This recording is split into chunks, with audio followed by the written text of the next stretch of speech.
I'll be honest, when I was back on the mainland listening to this issue, I hoped that it would be resolved before I started. Department of Education Superintendent John Fernandez expressed some frustration over the Guam Education Board's squabble about the 4AB schedule for high schools during a roundtable meeting at the legislature last night. The implementation of the schedule has been postponed for one school year upon Fernandez's recommendation to the board, but teachers still came out to express their disappointment over how the issue was handled.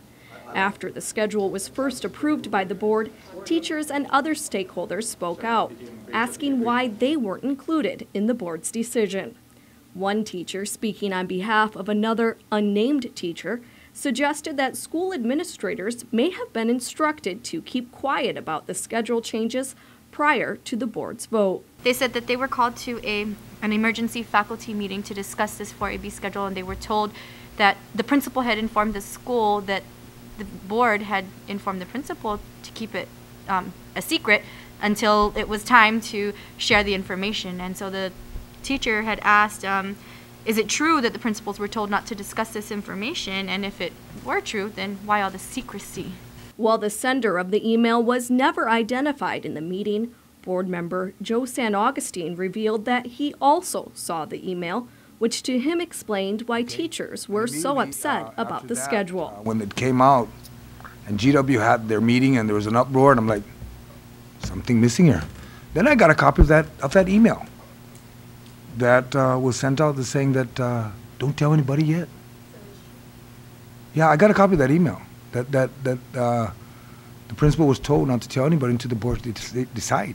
Board member Dr. Jose Cruz, who voted against the 4AB schedule the first time it came before the board and also voted to reconsider the schedule, alluded to some of the tension between the board's 5 appointed members and the 4 elected members. One of the constraints that we have is that the party of 5 is most important. And that's why it's very hard, you know.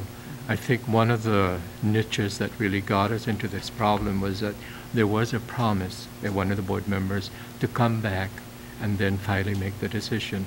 It was never shared with the board. Dr. Cruz, San Augustine, and Rana Zuzu were the only board members who attended the roundtable meeting.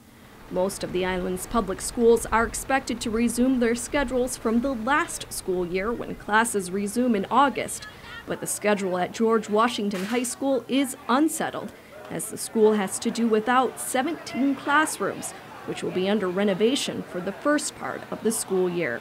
Betsy Brown, PNC News.